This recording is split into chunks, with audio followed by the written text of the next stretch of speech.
Hello dear students, welcome in ASC starter. DSL मैं आपको ना इस वीडियो में मैथ्स के रिगार्डिंग बहुत सारी इंपॉर्टेंट इंफॉर्मेशन भी दूंगा। और क्लास 7 के जो बच्चे आप सब देख रहे हैं ना, मैं आपको मैथ्स के इंपॉर्टेंट इंपॉर्टेंट क्वेश्चन भी यहाँ पे करवाने जा रहा हूँ। ठीक है, देखिए मैंने आपको लास्ट ईयर का जो ये आप वीडियो देख रहे हैं ना, ये वाला पेपर मैंने आपको ऑलरेडी प्रोवाइड कर दिया वीडियो। तो आप एक तो वो देख लेना। आप क्या लिखोगे, maths paper ASC starter class 7 या क्लास 7 मैथ्स प्रैक्टिस पेपर या पेपर लिख के जो है आप आराम से सर्च कर लेते। बाकी मैं कोशिश करूंगा कि आपको डिस्क्रिप्शन में लिंक दे दूँ। तो आप कोई भी वीडियो सर्च करते हैं तो एएससी स्टार्टर लिख कर ही सर्च कीजिएगा ताकि आपको इजीली मिल जाए। चलो, ये तो बात इम्पोर्टेंट इन्फॉर्मेशन की हो गई। अब हम इम्पोर्टेंट क्वेश्चन करेंगे। मैं आपके रिवीजन करवा रहा हूँ और आप अच्छा एग्जाम में स्कोर कर पाए, इसी को ध्यान में रखकर मैं वीडियो आपके लिए लेकर आया हूँ। सबसे पहले देखो, हिंदी मीडियम हो या इंग्लिश मीडियम हो, आप दोनों ध्यान से देखिएगा। तो सबसे पहले हम ये क्वेश्चन आपके लिए लेकर आए हैं। ये क्वेश्चन है, और जिन बच्चों को आता है वो खुद ट्राई करते रहना और फिर आंसर मैच करते रहना, क्योंकि हम प्रैक्टिस कर रहे हैं। ठीक है, तो ये क्वेश्चन दे रखा है। इसमें पहला क्वेश्चन यह बोला है कि आपको इसमें मीन मीडियन मोड निकालना है। मीन, मीडियन और आपको मोड निकालना है। ठीक है, तो मीन मतलब होता है माध्य, मीडियन मतलब होता है आपको माध्यक निकालना है, और मोड मतलब होता है आपको बहुलक निकालना है। ठीक है, तो आपसे अगर मीन पूछ रहा है तो आप मीन कैसे निकालेंगे? सिंपल तरीका अपनाइए। फॉर्मूला अगर आपको पता है तो लिखना चाहिए, लिख सकते हैं। तो सिंपल कीजिए, 3 + 4 + 5 + 4 + 2 अपॉन में 5 कर दीजिए। ठीक है, सबको ऐड कीजिए। 5 4 9, 9 और 3 12, 12 और 2 कितने होते हैं? 14, और 14 और 4 कितने होते हैं? 18 होते हैं। 18 को 5 से आप डिवाइड कर दीजिए। तो डिवाइड ऐसे करिए, या आप सीधा भी काट सकते हैं। 5 3 15 होता है। 3 बचे, पॉइंट लेके 0 बढ़ गई, 5 6 जा 30। तो आंसर कितना आ गया? 3.6 आ गया। क्लियर हो गया? अब उसके बाद नेक्स्ट हमें मीडियन निकालना है। ठीक है, वो आंसर कर रहे हैं, हिंदी में इसे माध्य बोलते हैं। ठीक है, हमें मीडियन निकालना है। क्या निकालना है? मीडियन। मीडियन मतलब माध्यक। ठीक है, मीडियन कैसे निकालेंगे?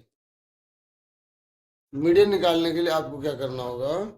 आपको सबसे पहले क्वेश्चन मार्क लगाना है, फिर आपको एन लिखना है। एन, एन मतलब कितने जने हैं? 1 2 3 4 5, तो 5 जने। फिर तीसरे नंबर पर आपको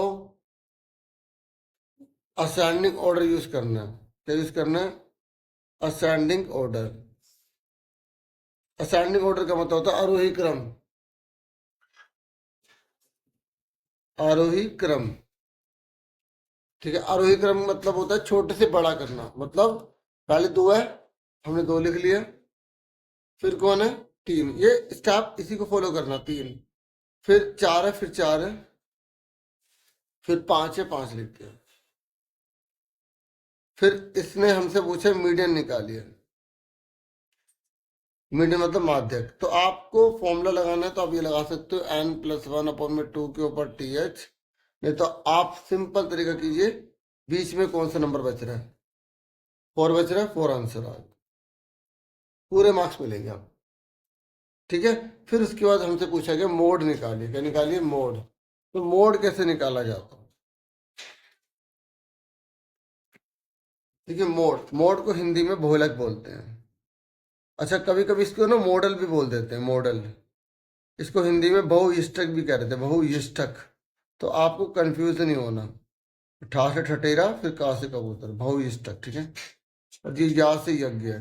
तो आपको मोड पता है क्या बताना है? आपको बताना है कि जो सबसे ज्यादा बार है, सबसे ज्यादा बार कौन है? 4 है ना, तो 4 मोड आ जाएगा। अगर कोई भी 2 बार नहीं है, ये सबसे ज्यादा बार नहीं, सारे हैं, तो सारे लिख देना मोड में।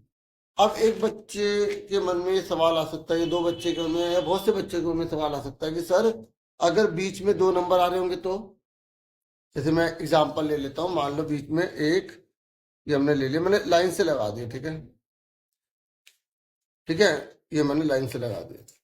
अब आपको सर इसके बीच में हम मीडियन किसे बोलेंगे? बताओ, आप ही बताओ मुझे, मीडियन क्या होगा? अगर मुझे माध्यक पता लगाना है तो माध्यक क्या होगा? अब बीच में तो 2 जने आ रहे हैं, तो अब मैं 11 को बोलूँ या 12 को बोलूँ? दोनों लड़ेंगे। तो हम क्या करेंगे, दोनों को जोड़ के आधा कर देंगे, ना तेरी ना मेरी, दोनों का आधा करके, मतलब दोनों को जोड़ के आधा कर देंगे। तो 23 का आधा कितना होता है? 11.5। तो दोनों को बीच की वैल्यू दे देंगे, तो उसे मीडियन कहेंगे। क्लियर हो गया? अगर आपसे मीडियन के बारे में पूछ रहा है, अगर वो ओड नंबर है 1 2 3 4 5, तो हमें उसे असेंडिंग में जरूर बदलना है, और जो बीच में आएगा उसको हमें क्या बोल देना है, मीडियन बोल देना है। लेकिन अगर बीच में 2 जने आ रहे हैं, ठीक है, 4 जने आ रहे हैं, 6 जने आ रहे हैं, तो बीच में हमेशा 2 ही होंगे। ठीक है, आप ये नहीं कह सकते कि सर ये इन दोनों को हटा लो, ये बीच में आ रहे हैं, ऐसे नहीं करना। हमें बीच में हमेशा 2 ही बचेंगे, दोनों को जोड़ के आधा कर देना है, मीडियन आ जाएगा। आपके पास बुक अवेलेबल होगी, आप ये बुक से प्रैक्टिस कर सकते हैं। हाईएस्ट नंबर कौन सा होता है, लोएस्ट कौन सा होता है। हाईएस्ट मतलब सबसे बड़ा नंबर, लोएस्ट सबसे छोटा नंबर होता है। ठीक है, ये आपको पता होना चाहिए।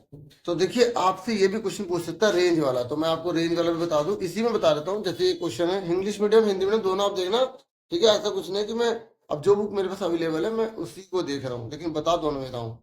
रेंज का मतलब हिंदी में वो होता है परास, RANG। रेंज मतलब होता है परास। तो परास का मतलब होता है सबसे बड़े में से सबसे छोटा घटा दो। सबसे बड़ा नंबर इसमें से कौन सा, 9 है। सबसे छोटा कौन सा, 1 है। तो यहाँ पूछे सबसे बड़ा 9, सबसे छोटा 1, तो उसको घटाया तो 8 आ गया। अब देखो एक बात और सुनो, यहाँ पे मैंने मीन लिखा है ना, मीन का पूरा नाम होता है अर्थमेटिक मीन।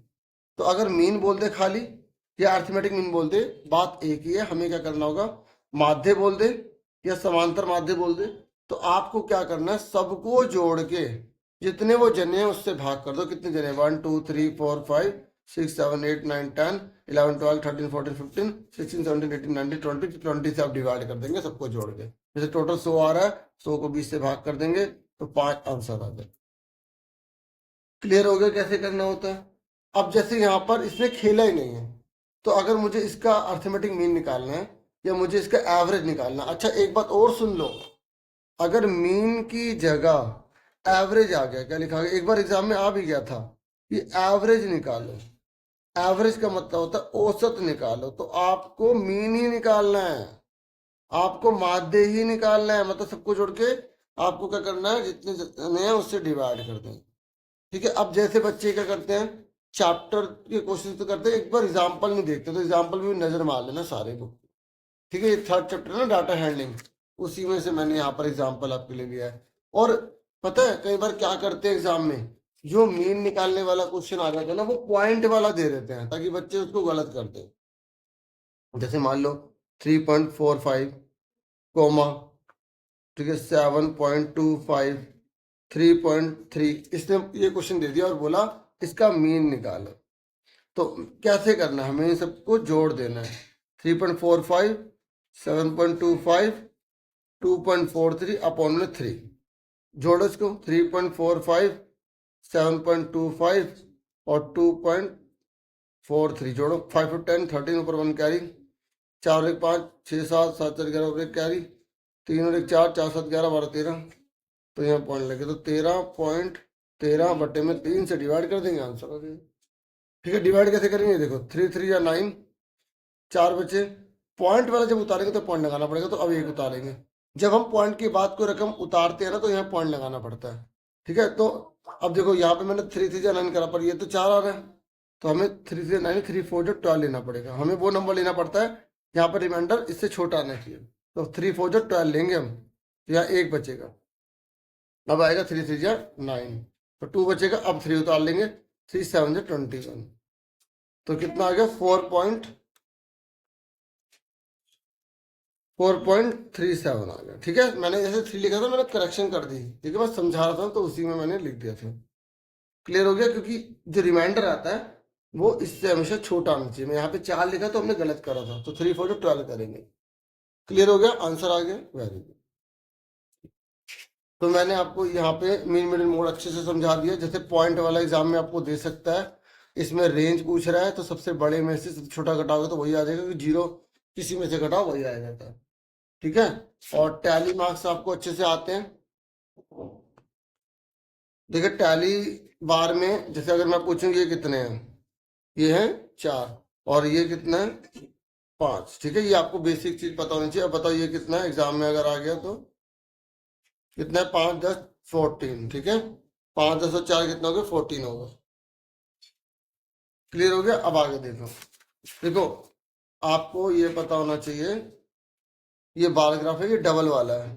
ठीक है, ये सिंगल वाला बार ग्राफ है। अब इसमें बच्चे क्या गलती करते हैं, इसमें बच्चे गलती करते हैं, यहाँ पर ये जो नंबर लिखा है ना, एक मिनट, यहाँ पर ये जो नंबर लिखे है ना, बच्चे इसको ऐसे लिख देते हैं। ऐसे नहीं करना, देखो ध्यान से समझो, आराम से समझो। आपसे डीपली पूछ सकते हैं, क्योंकि कंपटीशन बहुत है बच्चों। जब कंपटीशन होता है तो आपको बहुत अच्छे से पढ़ना है, और मैं हूं ना आपके लिए। ये देखो मेरी बात सुनो, नीचे जो है ना, नीचे ये जो नाम लिखे हैं, ये है स्टूडेंट्स, इसको एक्स एक्सिस बोलते हैं। अगर वो पूछेगा ना हॉरिजॉन्टल को क्या बोलते हैं, ये तो इस लाइन को हॉरिजॉन्टल बोलते हैं, इसी में लिख रहा हूं मैं। ठीक है, बाद में किसी बच्चे ने रिवीजन करी, उसके काम बुक में आ जाएगा। हॉरिजॉन्टल इसको बोलते हैं एक्स एक्सिस, और ये जो लाइन है ना वर्टिकल होती है, तो इसे बोलते हैं वाई एक्सिस। और यहाँ पर ना आपको हमेशा टेबल लेना पड़ता है। पहले पहचानो कितना नंबर है, देखो यहाँ पर 500 है या 540 है, तो हमने 100 का टेबल ले लिया। यहाँ पर टेबल लेना पड़ता है। अब देखो यहाँ पर कितना 450। अब आप कहोगे सर यहाँ पर हमने तो 450 लिया ही नहीं, तो 450 है ना, तो हमने 500 तो बना रखा है, 400 बना रखा है, इसके बीच में तो होगा, हमने बना दिया। फिर ये 500 है तो 500 वाला 500 वाला बना दिया। देखो बीच में गैप, यहाँ का जो गैप है ना ये बराबर होना चाहिए। जैसे लाइन डाल रखी है ना, ये आपको डालना जरूरी नहीं है, अगर आप डालना चाहो डाल सकते हो।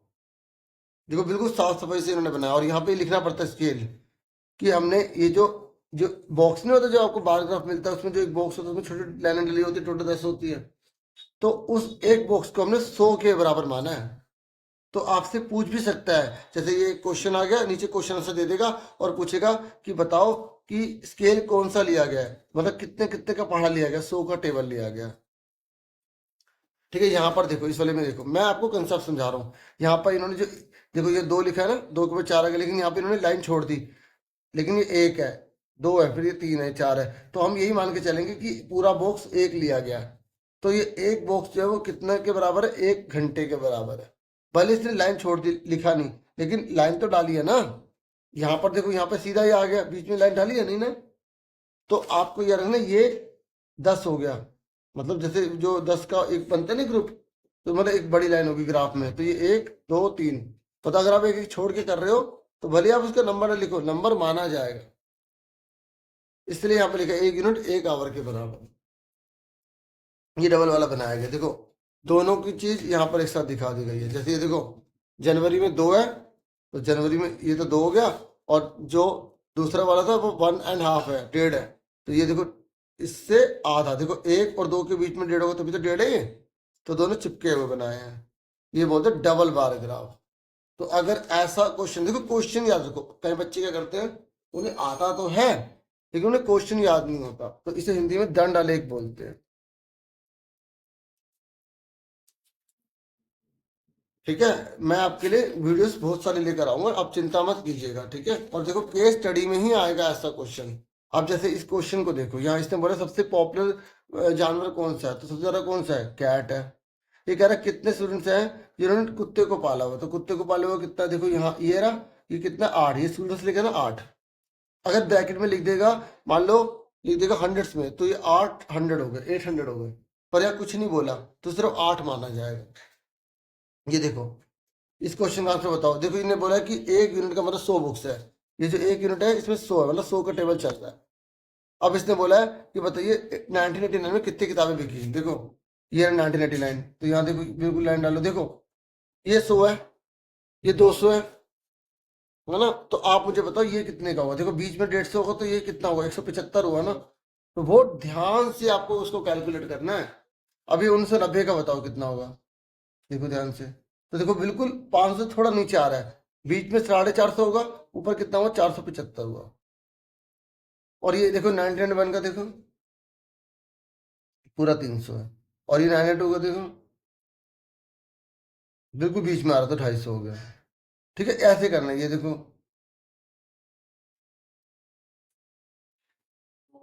देखो 600 आ गया। अब इसने पूछा क्या है, स्केल लेके जाना ना। ये कह रहा है 1989 में कितनी किताबें बिकी, तो 175 बिकी। 1990 में कितने बिकी, 475 बिकी। ऐसी 1992 में कितने बिकी, 250 बिकी। अब ये कह रहा है किस साल 475 बिकी, बताओ। 1990 में, देखा हमने सही लिखा था ना 475। अगर आपको कोई कंफ्यूजन हो रहा है कि क्या नंबर आएगा, नीचे क्वेश्चन से हिंट मिल जाती है। 225 कब बिकी? 225, ये देखो जो मैंने 250 लिया ना, ये देखो, ये इसका मतलब ये थोड़ा ऊपर ले लिया, यानी कि ये 200 से थोड़ा सा ऊपर था, 225 है। एक हमारी करेक्शन पता लग गया ना। ठीक है। हम्म। फिर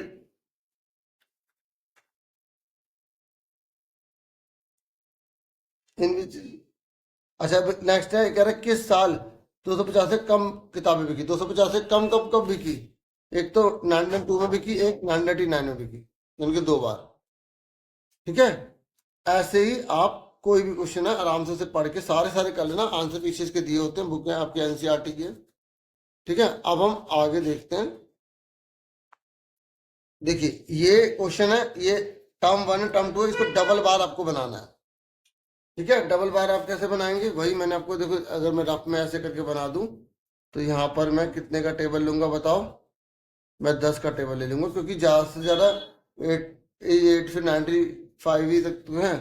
तो इस तरीके से देखो, मैं रफ तरीके से बता रहा हूँ, लेकिन आपको फेयर तरीके से अच्छे से पढ़ाई करनी है। ठीक है, तो पहले बार कितना 67, तो 67 जो 70 से थोड़ा नीचे आएगा। ठीक है, और दूसरा क्या है 70, तो 70 आ गया। और जब हम दो बनाते हैं ना, तो एक में अलग डिजाइन बनाना पड़ता है, जैसे हमने यहाँ पे डबल वाला देखा था, एक को कलर कर दिया, एक को नहीं किया ना कलर, तो आपको भी ये फॉलो करना है, जैसे आपने इसमें कलर कर दिया या ऐसे डिजाइन बना दिया। फिर आपको यहाँ पे क्या लिखना है, इंग्लिश लिखना है। फिर ऐसे हिंदी का है, तो जैसे गैप बराबर लेना है। हिंदी का कितना है, यहाँ पे 72 है। ठीक है, तो 72 का है, देखो थोड़ा सा ऊपर बना देंगे ऐसे करके। फिर कितना है, ये 865 है, ये 60 से ऊपर आता है। ठीक है, एग्जाम्पल के तौर पर मैंने दो बना के दिखा दिया, सिर्फ सारे बनाओगे। ठीक है, और आपको पूरा स्केल लिखना पड़ेगा कि एक बॉक्स में कितना ले रहे हो आप, कितना ले रहे हो, 10 यूनिट ले रहे हो ना, तो वन बॉक्स में आप क्या ले रहे हो, 10 यूनिट ले रहे हो। तो ऐसे आपको पूरी डिटेल लिखनी पड़ेगी, जैसे इन्होंने यहाँ पर जैसे लिखे थे। ठीक है, तो जैसे यहाँ पर क्या है, 10 यूनिट में मतलब क्या है, देखो यहाँ पर इन्होंने लिखा ना, एक यूनिट का मतलब 100 मार्क्स है। ठीक है, तो यहाँ पर आप ये लिख सकते हो, एक यूनिट का मतलब क्या है, 10 मार्क्स। ठीक है, इसको ऐसे भी बना सकते हैं बॉक्स में, तो जो बुक में दे रखा है उसके अनुसार एक यूनिट का मतलब क्या है, 10 मार्क्स। तो ये जैसे बुक में दे रखा है उसके अकॉर्डिंग चल लो। क्लियर हो गया? जब हमें नहीं दिया होता ना कि वो किसके बारे में क्या, तो हम ऐसा लिख देते कि भाई एक बॉक्स में 10 यूनिट ले रहे हैं हम। ठीक है, तो अब हमें यहाँ मेंशन किया कि ये मार्क्स हैं बच्चों के, तो मार्क्स हैं बच्चों को, तो हमने इसके हिसाब से ऐसे लिख दिया। ठीक है, जैसे एक यूनिट में कितने घंटे, 1 घंटा लिएगा। क्लियर हो गया? चलो अब आगे देखो। देखिए मैं आपके लिए अभी ना पार्ट 1 की वीडियो आपको प्रोवाइड कर रहा हूँ। ठीक है, अगली वीडियो आपको पैरामीटर एंड एरिया के रिगार्डिंग मिलने वाली है। ठीक है, तो आप सब चैनल को सब्सक्राइब रखना, वीडियो को लाइक कर देना। ठीक है, और टेलीग्राम चैनल ज्वाइन कर लो, क्योंकि ना यूट्यूब में ना केवल 3 ही नोटिफिकेशन आते हैं, तो बाकी बच्चों को पता नहीं लग पाते कि सर ने कौन सी वीडियो बनाई, कौन सी नहीं बनाई। ठीक है, तो परिमाप और क्षेत्रफल को हम पढ़ेंगे। ठीक है, नेक्स्ट वीडियो आपको जल्दी देखने को मिलेगी। ठीक है, तो टेलीग्राम चैनल का नाम वही है जो आप यूट्यूब पे देख रहे हैं, ASC स्टार्ट। ठीक है, ASC फिर STA स्टार फिर TER टर। तो डियर मैंने आपको प्रोवाइड तो अभी करनी थी, लेकिन कुछ और भी काम होते हैं, थोड़ा सा उसको भी देखना था। ठीक है, तो फिर मैं आपको जब तक ये वीडियो आपको दे दूँ, है ना, आप प्रैक्टिस कर लो। अपना पूरा पूरा ध्यान रखिएगा, फॉर्मूले की भी वीडियो जरूर आने वाली है आपके लिए। Take care students.